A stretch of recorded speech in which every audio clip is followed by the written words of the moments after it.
E aí galera, beleza? Tudo certo? Tudo tranquilo? Professor Leonardo, certo? E hoje a gente vai trabalhar aí com a disciplina de métodos quantitativos, certo? Para isso a gente vai dividir o nosso conteúdo aqui em 3 momentos, né? A gente vai falar aqui sobre a parte de introdução à estatística. Dentro da própria estatística a gente vai falar um pouco a respeito de gráficos também, né? De tabela de distribuição de frequência. E para findar, né, nossa parte final, a gente vai falar sobre juros compostos e juros simples, tudo bem? Então, vamos lá dar uma olhada aí no slide aí para a gente começar a falar aí sobre essa parte introdutória da estatística, né, na nossa disciplina aí de métodos quantitativos.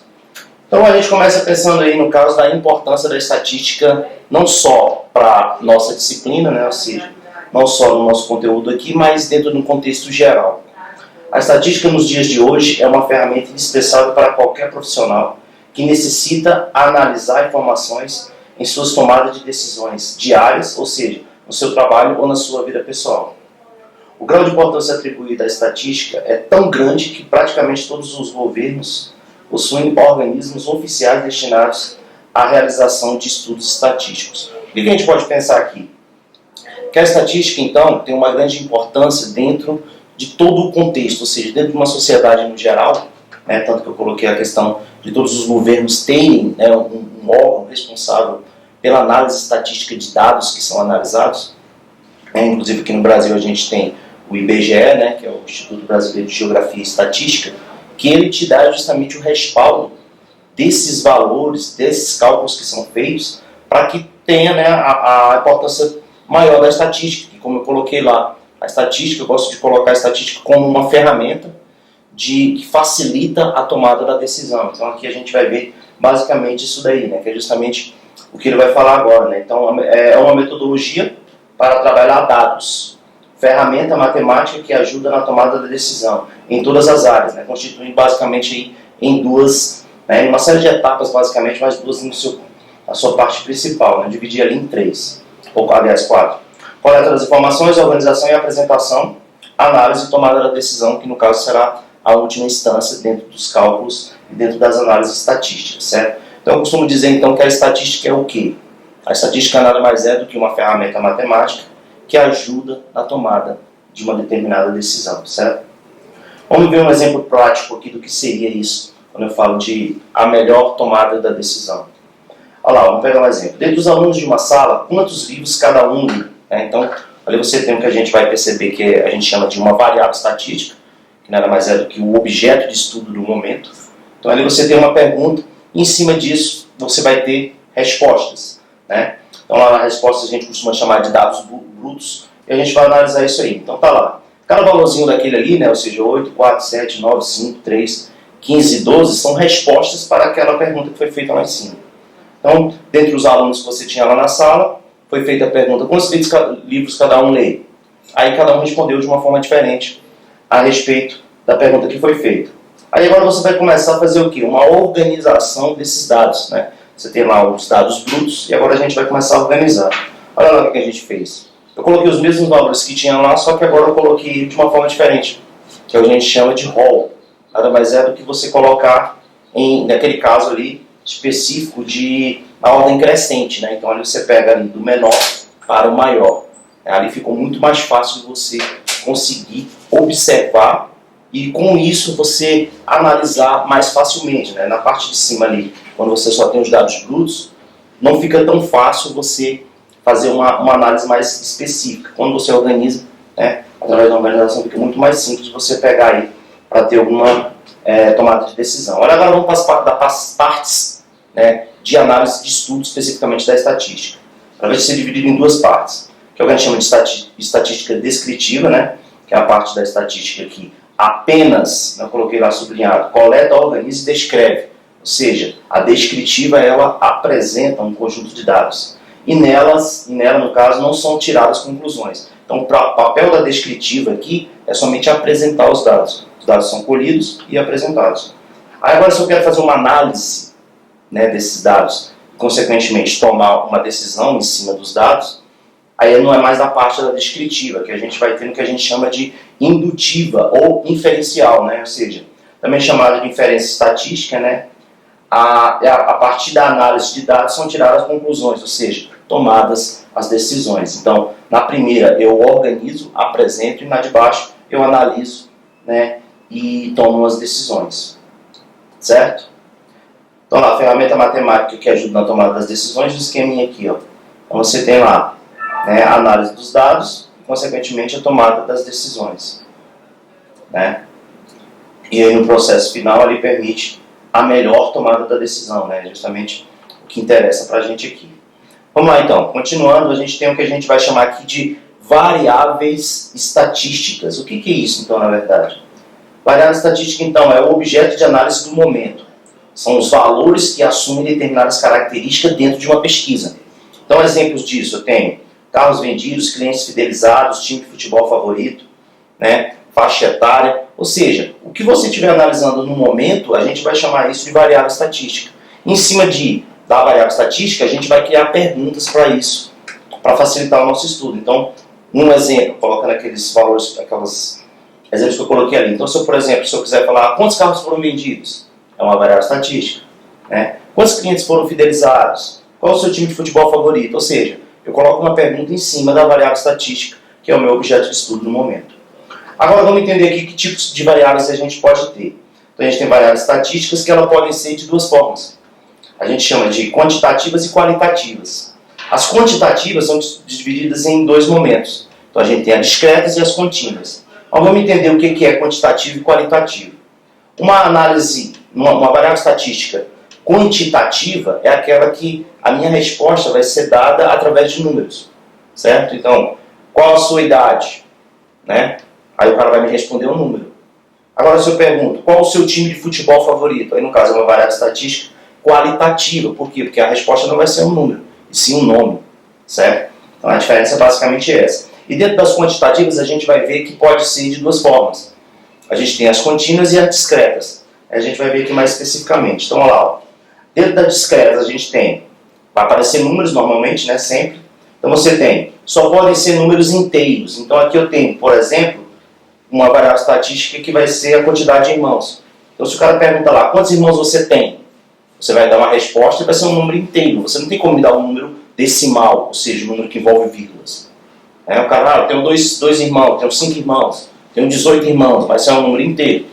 Não tem número, não é um número que envolve vírgulas. Já nas contínuas, olha lá o que a gente tem. Vai ser um número e esses números podem assumir números com vírgulas. Ou seja, pode ser um número decimal. Então a gente traz o exemplo lá então, de quantos quilos você pesa. O cara vai me responder um valor e de repente pode ser que esse valor não seja o valor exato, vai ter um valor ali que vai ser o número decimal, certo? Então a gente vai entender melhor, a gente fala o seguinte, que a variável discreta nós contamos e a variável contínua nós medimos. Toda a discreta nós contamos quantos irmãos você tem, 1, 2, 3 e tal, o número de irmãos. Quantos quilos você pesa? Eu não vou contar, eu vou medir. Então a diferença basicamente é isso. Certo? Continuemos. A parte de porcentagem, isso aqui é interessante, né? Já que a gente está falando de estatística, a gente vai perceber que a porcentagem, né, ou percentagem, né, que são sinônimos, né? Não pense que eu errei ali, porque na verdade são sinônimos, vai depender ali somente da forma da escrita, mas representa a mesma coisa. A gente vai perceber que a porcentagem ou percentagem, ela é muito importante dentro da estatística, certo? O percentual de uma determinada variável estatística vai me dar uma facilitação, vai facilitar para que eu tome a melhor decisão na hora que eu for resolver determinado problema, certo? Então lá, é a medida de razão com base 100, né?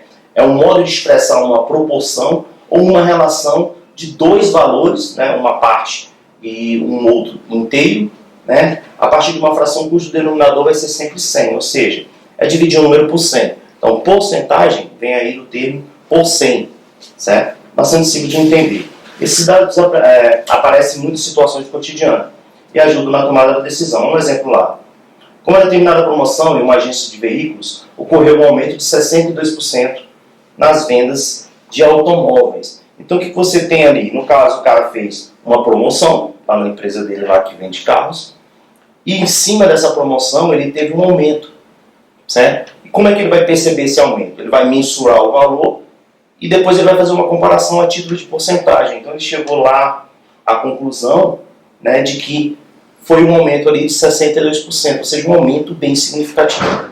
Mas como ele consegue ter isso? Somente através desses valores, desses cálculos que envolvem porcentagem e também da análise estatística. Então ele teve que fazer um cálculo, né, aquele 62% ali, ele não chegou do nada, ele teve que fazer um cálculo, né, para que aquilo acontecesse. Não vai aparecer do nada.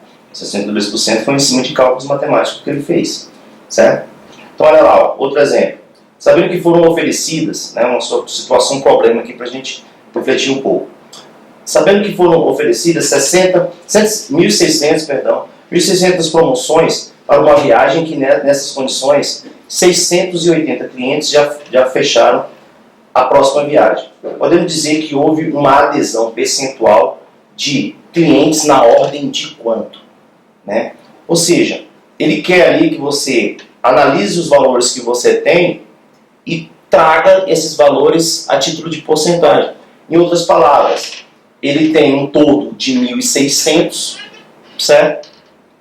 E desses 1.600 que você tem lá em cima, 680 foram os que aderiram a essa promoção, certo? Essas condições oferecidas. O que você vai fazer? Basicamente, você colocando uma regra de 3 simples, você consegue chegar qual o percentual que representa ali os 680 dentro do quadro total, que é de 1.600. Então você chegaria lá, né, ao valor de 42,5%, certo? Uma porcentagem de representação dos 680 dentro do total de 1.600. Bora continuar. Outras coisas que são importantes aí também dentro da estatística são basicamente o conceito de população e de amostra. Então vamos pensar. População a gente vai dizer então, população que eu estou falando aqui dentro da estatística. É interessante a gente perceber isso, né? Não necessariamente na estatística não necessariamente população está vinculada a povo, como está lá num outro contexto fora aqui da estatística. Então você vai ver justamente isso, o que eu coloquei lá, né? População é diferente de povo. Então olha lá, população representa o universo das totalidades das observações. Ou seja, são todos os valores observados lá no seu contexto, que ali no caso pode ser diferente de povo, não necessariamente vai ser povo. Então população é tudo que você estiver analisando, todos os valores. Então quando eu falo população de turistas, população de notas fiscais, população de promoções, aí você fala população de notas fiscais, sim, você está lá dentro da sua loja e eu vou fazer uma análise estatística dos gastos que eu tive. Então o que eu vou pegar? Todas as minhas notas fiscais. Se eu peguei todas as notas fiscais, eu peguei toda a população de notas fiscais. Se faltar uma nota fiscal, não é mais população, porque aí não é o universo das totalidades. Faltou. Então, para que eu pegue todas, é porque eu peguei a totalidade. Consequentemente, eu peguei a população de notas fiscais, assim como uma população de promoções. Dentro de uma loja lá, por exemplo, durante um ano, você tem várias e várias promoções. Você tem promoção de carnaval, promoção Dia dos Namorados, Páscoa e assim por diante, Natal. Consequentemente, tem várias. Então, se eu for fazer uma análise de todas as promoções, para ver, por exemplo, aqui deu mais lucro para a empresa, por exemplo, eu tenho que analisar a população de promoções. É isso que eu quero que vocês entendam. E a amostra? Então, a amostra, no caso, vai ser uma parcela da população. Então, no caso, a população é o todo, uma amostra é uma parte limitada, certo? Dessa população. Então, olha lá, por exemplo, isso que eu coloquei ali, no caso, uma pesquisa de eleição.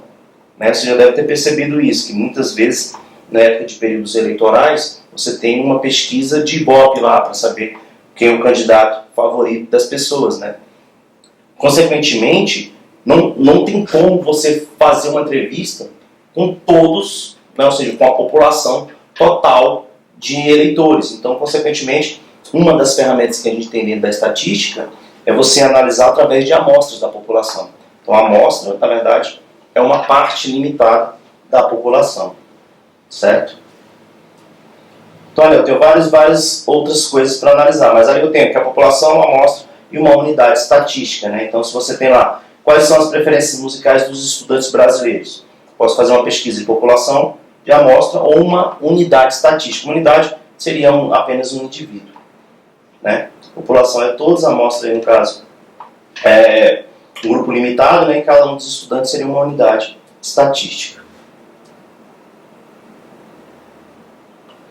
Vamos continuar. Então, olha lá. Dentro das populações eu posso ter duas situações. Eu tenho as finitas e as infinitas. Né? Aqui o que vai interessar para a gente, as infinitas não vai entrar aqui dentro do nosso estudo.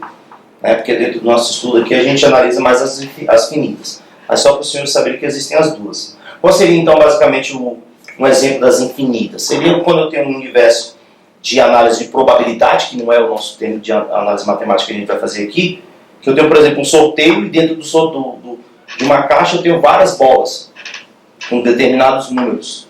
Aí eu vou tirar uma determinada bola para saber quem foi o sorteado. Só que depois de eu tirar, eu coloco de novo, ou seja, aquele mesmo indivíduo que foi sorteado, ele pode ser sorteado de novo. Então eu tenho uma população infinita. Por quê? Porque aquele elemento ele ainda continua dentro do meu grupo de análise. Isso seria uma população infinita, onde os objetos são repostos, né, dentro do meu estudo. E nas finitas é bastante simples. Né? Então se eu falo, eu quero saber o universo aí, no caso, a população de lâmpadas que eu tenho dentro da minha empresa, de material de construção. Ou seja, eu vou pegar todas as lâmpadas que eu tenho. Né? Podem ser muitas, mas é um número finito. Né? É diferente da coisa infinita aí. Olha lá que a gente vê, que eu trouxe aqui um esquema para a gente perceber como que é dada, né, como que é feito o esquema aí da estatística. Você tem a população, né, que é aquele ciclo gigante lá, né, esse ciclo gigante aqui é a população. Você tem a lupa direcionada para a amostra, ou seja, eu estou observando somente um pedaço da população, um número limitado de elementos. Aí eu aplico a estatística descritiva, não no todo, ou seja, você observa que eu apliquei ali, no caso, a estatística descritiva, não na população, e sim na amostra. Ou seja, eu vou analisar os dados brutos, vou calcular ali, no caso, as probabilidades e também a margem de erro, só que o meu resultado, né, que eu tive, ele não é lançado somente, ou seja, lá apresentado na tomada de decisão através da inferência estatística, ele não é lançado somente para a amostra. Ele é lançado para toda a população. Então vamos entender melhor. Então eu olho uma pequena parte, analiso estatisticamente, faço meus cálculos, calculo probabilidades e margem de erro, mas o resultado final obtido, ou seja, a minha tomada de decisão é para a população toda. Como seria isso? Eu pego uma cidade, por exemplo, e analiso quanto daquela cidade, né, ou de uma determinada região, quantas pessoas têm saneamento básico, quantas casas têm saneamento básico. Se a cidade é muito grande, eu não vou conseguir fazer uma análise de toda a população de casas, certo? Então o que o governo normalmente pode fazer? Você vai pegar uma amostra, ou seja, uma parcela daquela localidade, ver quantas pessoas não têm saneamento básico ali naquela região. Analisa estatisticamente, faz todas as análises, mas a tomada de decisão não é somente para a amostra. A tomada de decisão é para toda a população, certo? É isso que a estatística tem como ferramenta e principal função, você tomar a melhor decisão. Aí você pode se perguntar, não, mas, professor, mas aí o cara viu lá os valores e ele teria que construir, colocar lá saneamento básico para 1000 residências, por exemplo, e ele só colocou para 500, desviou o dinheiro. Não, beleza, mas aí é outra situação.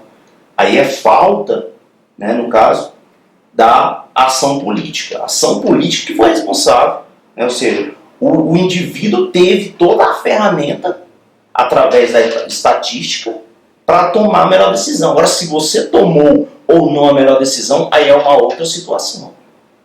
Eu não posso interferir nisso. Né? Aí é mais ou menos em cima do que o Einstein dizia. A matemática não mente, mente quem faz mau uso dela. Se o cara tem todos os dados para tomar a melhor decisão e ele não toma, aí já é uma outra situação. A culpa é dele, não da estatística. É isso que é interessante e importante que saibamos, certo? Outra divisão que a gente tem é a questão da divisão entre censo e amostragem. Bastante simples também, né? Você já deve ter visto aí pesquisa de censo. A pesquisa de censo, então, ela é feita em cima de todos os elementos, ou seja, todos os indivíduos da população. Então, se eu tenho uma pesquisa de censo, toda a população vai ser entrevistada. Se é de amostragem, é somente uma parte dessa população. Certo? Então, o censo é uma pesquisa para toda a população e a amostragem, no caso, é uma pesquisa somente para a parte dela. Aí eu tenho várias vantagens, né? Vantagens e desvantagens, que os senhores vão observar lá no slide. Mas, basicamente, o que a gente vai perceber aqui? Que, tanto vantagens como desvantagens do censo, a escolha entre uma pesquisa de censo e uma pesquisa de amostragem vai se limitar em 2 pontos somente, em tempo e dinheiro. Se eu tenho muito tempo, eu posso fazer uma pesquisa de censo. Só que para que eu tenha uma pesquisa de censo, eu vou ter que ter uma quantidade grande de dinheiro. Por quê? Porque já que eu vou ter que fazer uma entrevista com toda a população, né, eu tenho que ter o maior número de pessoas fazendo isso, essas pessoas se alimentam, essas pessoas se deslocam, ou seja, eu teria que ter muito mais gente para que façam um censo. Já na amostragem, não. Então, se eu tenho uma pesquisa que deve ser feita para o resultado daqui 2 semanas, não é coerente eu fazer um censo. Eu faria somente uma amostragem. Por quê? Porque eu vou pesquisar somente parte da população. Vou gastar menos e também vou levar menos tempo. Agora, se eu tenho muito tempo e tenho muito dinheiro, eu posso usar um censo. Basicamente, a gente vai perceber que essa é a diferença, ou seja, essa é a coisa que a gente vai levar em consideração para escolher entre censo e amostragem. Certo? Olha lá então, você tem economia de tempo, aquela questão toda. Vamos agora nos exercícios seguintes, vamos fazer juntos só para a gente fixar essa parte teórica, né, da estatística. E depois a gente vai começar aí a trabalhar com a parte boa, que são os números. Então olha lá, assinale a alternativa correta aí, a opção correta. Letra A. A estatística inferencial compreende um conjunto de técnicas destinadas à síntese de dados numéricos. Vamos para o outro. B. O processo utilizado para se medirem as características de todos os membros de uma dada população recebe o nome de censo. A estatística descritiva compreende as técnicas por meio das quais são tomadas decisões sobre uma população, com base na observação de uma amostra. A outra, toda a população só pode ser caracterizada se for observado todos os seus componentes. E a última, parâmetros são medidas características de grupos determinados por meio de uma amostra aleatória. Vamos pensar, olha lá a resposta que ele vai marcar. Vamos ver por que ele marcou aquela dali. Né? Porque é a única que vai ser correta, que foi o que ele te pediu. Ele te disse que o processo utilizado para medirem as características de todos os membros de uma determinada população recebe o nome de censo. Foi aquilo que a gente falou. Se eu tenho todos sendo analisados, é o censo. Agora, por que a primeira está errada? É porque ele fala da inferencial e ele te diz que a inferencial é destinada para a síntese, certo? Mas ali no caso você vai perceber que ele inverteu com a letra C. Na letra C ele diz que a descritiva compreende técnicas para que sejam tomadas as decisões. E a gente viu que não. A inferencial toma a decisão e a descritiva apenas descreve, ou seja, apresenta. Então ele gosta muito de fazer isso, ele mistura os dois conceitos para saber se você sabe a diferença entre inferencial e descritivo, foi o que ele fez ali. Aí de baixo ele fala que uma população só pode ser caracterizada se forem observados todos. Não, eu não preciso usar sempre um censo. Eu posso fazer uma pesquisa de amostragem e também vou ter resultados, como eu falei lá para os senhores sobre, por exemplo, a pesquisa eleitoral. E o parâmetro ali no caso, ele fala que é determinado por meio de uma amostra aleatória. Na verdade não é uma amostra aleatória, sim uma amostra específica, né? Eu tenho que conhecer todos os elementos e todas as características da minha amostra. Certo? Vamos para a outra aí, ó. O método aplicado por institutos de pesquisa nas prévias eleitorais pertence a qual ramo da estatística? Vamos lá, na letra A ele fala estatística descritiva, letra B, estatística indutiva, letra C, estatística aplicada, D, estatística geral, e letra E, estatística dedutiva. Né? A gente vai perceber aí no caso que vai ser estatística indutiva. Primeiro que as 3 últimas eu nem falei, né? Então ficou entre as 2 primeiras. Então fica a estatística descritiva ou indutiva. Como eu falei, a tomada de decisão é feita na indutiva. Então uma pesquisa eleitoral eu preciso apresentar os valores, mas depois de eu ter calculado margem de erro, aquela questão toda. Então é indutivo que tem essa função. A outra aí também é legal. Ao nascer os bebês são pesados e são medidos, para saber se estão dentro das tabelas padrão. Essas 2 variáveis são, né? Primeira coisa a pensar, qual variáveis ele está falando? Ele está falando lá de quê? Uma de medido e a outra de pesar. Então ele está falando ali basicamente de quê? De tamanho, ou seja, altura, O comprimento pode ser esse também, já que a gente está falando de bebê, né? O bebê não vai ficar em pé, então no caso a gente pode falar que é o comprimento. Eu medi o comprimento e eu pesei, né? Ou seja, o bebê também. Então peso e altura, né? O massa e altura, como queira, o comprimento, vai estar dentro de quais? Primeiro, envolve números, os dois, certo?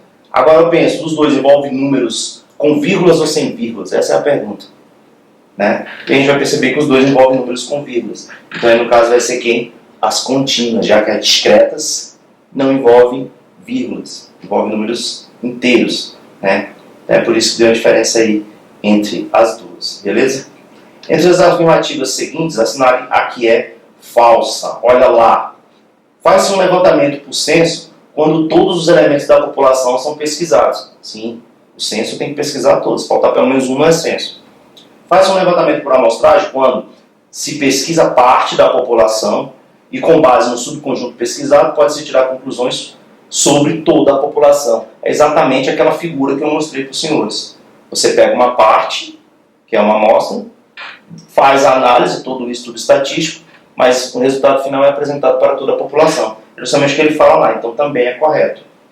A decisão entre tipos de levantamento a serem realizados, ou seja, censo ou amostragem, dependerá, entre outras coisas, de prazo de realização da pesquisa e dos recursos financeiros disponíveis. Exatamente aquilo que eu falei. Então você tem, para eu escolher entre censo e amostragem, duas coisas serão levadas em consideração, tempo e dinheiro, que é o que ele fala. Realização de pesquisa, você precisaria de prazo e de recurso financeiro, tempo e dinheiro. Também é certo.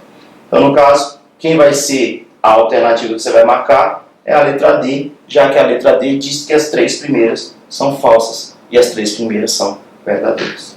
Tomar cuidado com essas questões aí. Distribuição de frequência. Agora a parte que a gente vai envolver números aí, né? Quando os dados são agrupados segundo um tamanho numérico, dizemos que a tabela resultante é uma distribuição numérica ou uma tabela quantitativa. Como é que a gente vai fazer isso? Uma das coisas que a gente tem dentro da análise da estatística são gráficos e tabelas. A gente vai falar de tabelas agora, né? A construção de uma distribuição de frequência consiste em escolher classes, enquadrar os dados nas classes e contar os números de itens de cada classe. A gente vai chegar nisso lá quando a gente começar a fazer a distribuição, mas para isso a gente começa, né, é necessário a gente conhecer alguns conceitos. Vamos prestar atenção aqui.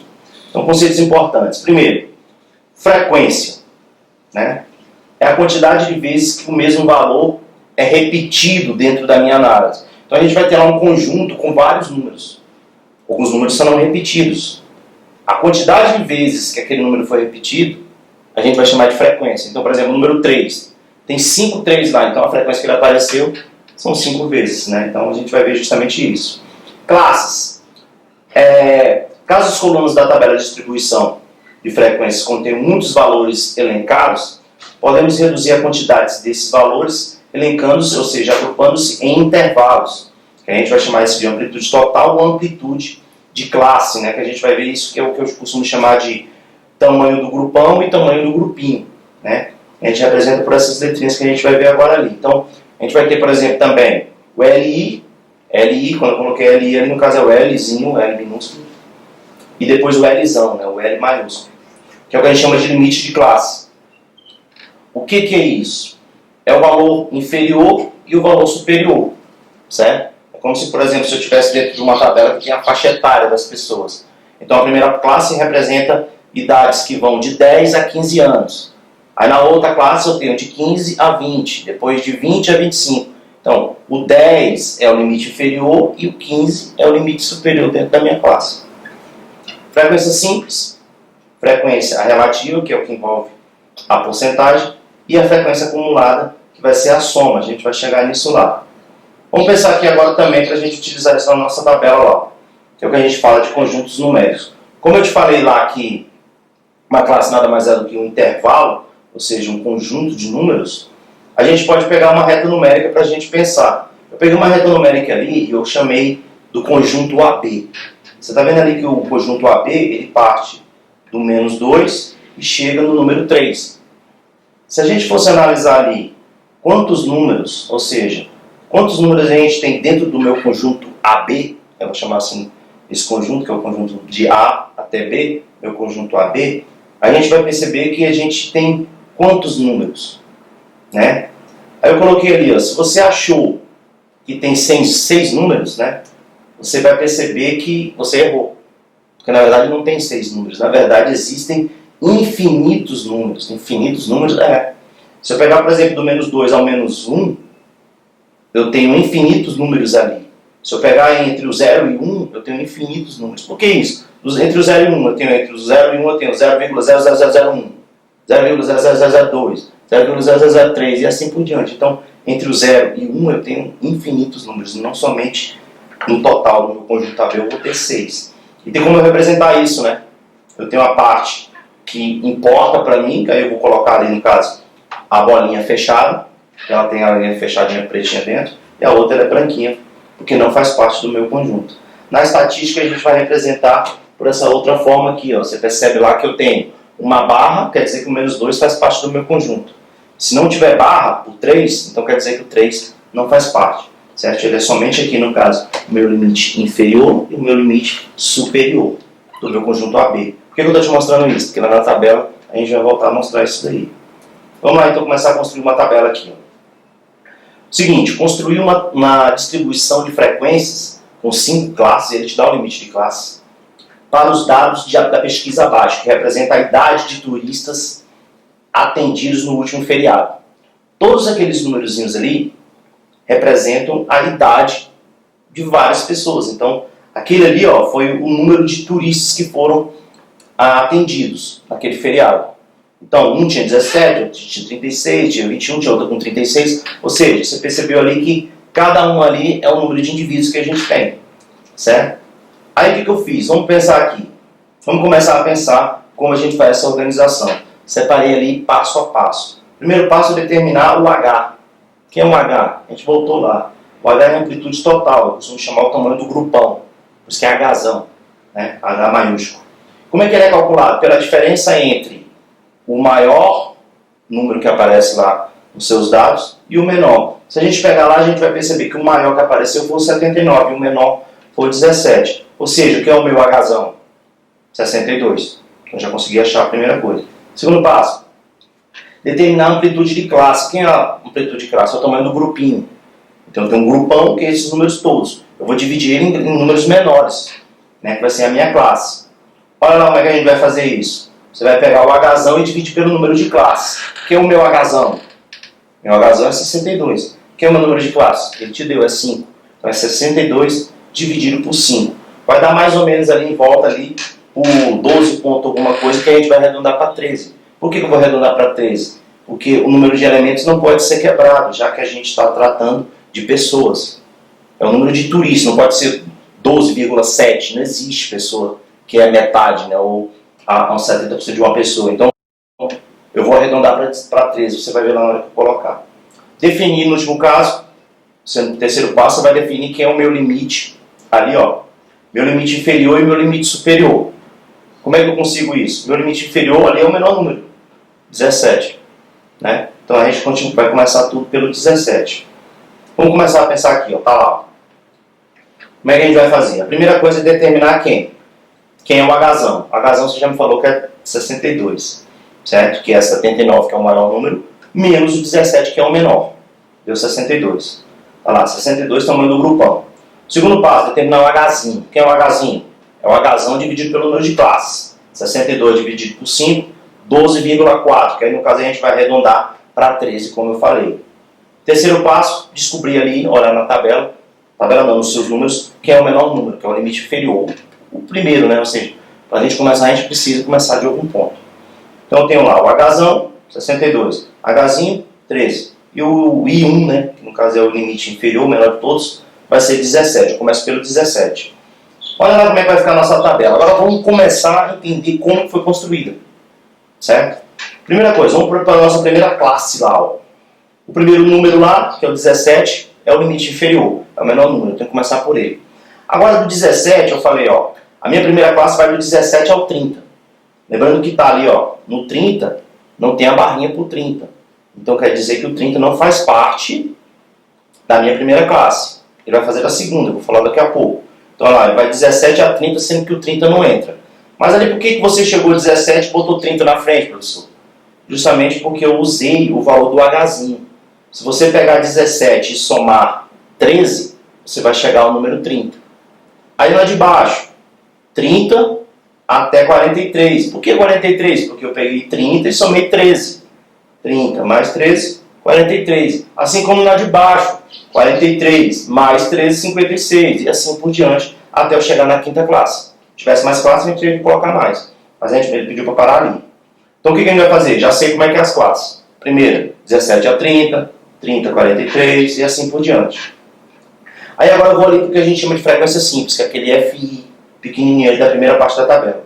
Como é que eu sei aquilo? Contar. Aí agora você vai ter que contar. Eu vou ter que contar ali o quê? Quantos números, ou seja, quantas pessoas ali estão entre 17 e 30. Como é que eu vou fazer isso? Contando. Você vai olhar lá, ó, eu coloquei em vermelho, para ficar até mais fácil de ver. Quantos que estão em vermelho ali? Aí você vai ver que são 11 pessoas. Tem 11 turistas que a idade dele vai entre 17 e 30. Lembrando que o 30 não entra. Então a gente vai pegar de 17 a 29. O 30 não entra na primeira classe. O 30 vai entrar na segunda. Então eu tenho 11 elementos que pertencem à primeira classe. Porque eu contei cada um. Aí agora eu vou para de baixo. Eu quero somente elementos agora de 30 a 43, sendo que 43 não entra. Aí eu vou perceber que são 12. Certo? Embaixo, eu quero saber quantos tem de 43 a 56.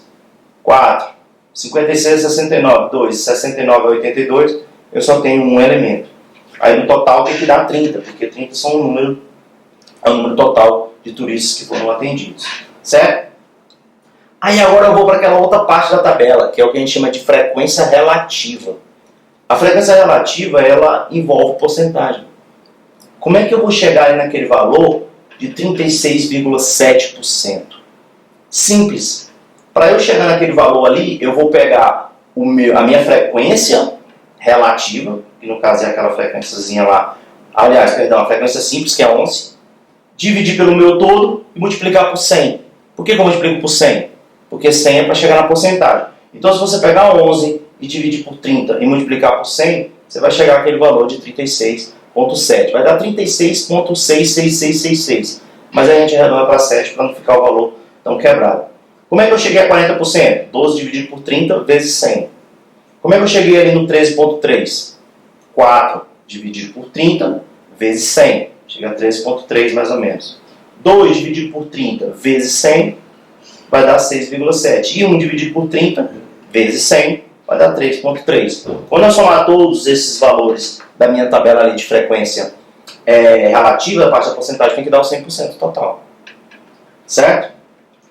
E a última parte, vamos para a acumulada.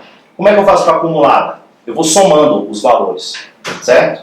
Na primeira não tem como somar, né? Porque já está na primeira, então 11 eu só repito. Agora eu vou somar 11 com 12, dá quanto? 23.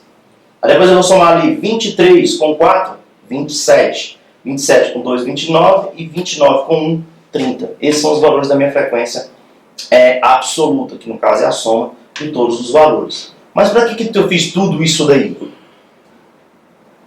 É justamente para a gente facilitar na hora dos nossos cálculos.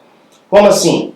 Se eu tenho lá a minha tabela construída e eu quero responder algumas perguntas, eu costumo dizer o seguinte: a tabela, depois de pronta, você tem que ser capaz de conversar com ela. Como assim conversar com ela? Você tem algumas perguntas lá a serem feitas. Então ele te pergunta: quantos turistas têm menos de 43 anos? Se eu pegar essa pergunta aqui, lá no início, antes da tabela ser construída, vai te dar um trabalho grande para você pesquisar e olhar lá na tabela com aqueles dados todos bagunçados, quantos ali turistas você tem com menos de 43 anos. Já aqui na nossa tabela fica fácil, porque você vai olhar lá, 43, onde é que envolve o 43 ali? Eu quero que o 43, menos que 43, então 43 não entra. Aí eu vou pegar justamente quem? Os valores das duas primeiras classes. Então eu tenho 11 mais 12, que vai me dar 23, que é justamente o valor da minha frequência relativa, né? Absoluta. Então olha lá o que eu fiz, 11 mais 12 deu 23. Vamos de novo. Ele quer saber ali, ó, qual o percentual dos turistas que têm 56 ou mais anos. Eu vou lá olhar 56 e mais anos, ou seja, o 56 entra. Então eu não posso pegar a terceira classe, eu vou ter que pegar somente a quarta e a quinta classe. Então eu vou somar. Vou somar quem com quem? Como ele falou de percentual, eu vou ter que somar a parte de porcentagem das duas últimas classes. Ou seja, da classe 4 e da classe 5. Olha lá como é que a gente fez. 6,7 mais 3,3. Ou seja, o número de turistas que tem 56 ou mais anos é de 10%, que é a soma das duas. Certo? E ali embaixo, a última. Ele te pergunta, quantos turistas têm menos de 30 anos? Menos de 30. Então, onde é que vai estar menos de 30? Na primeira classe. Você olha lá, quantos turistas tem? Somente 11. Certo? Então, a nossa tabela ajuda na descrição para que fique mais fácil na hora que você for responder as questões. Beleza, gente? Então, a gente fica por aqui e se encontra aí numa outra oportunidade.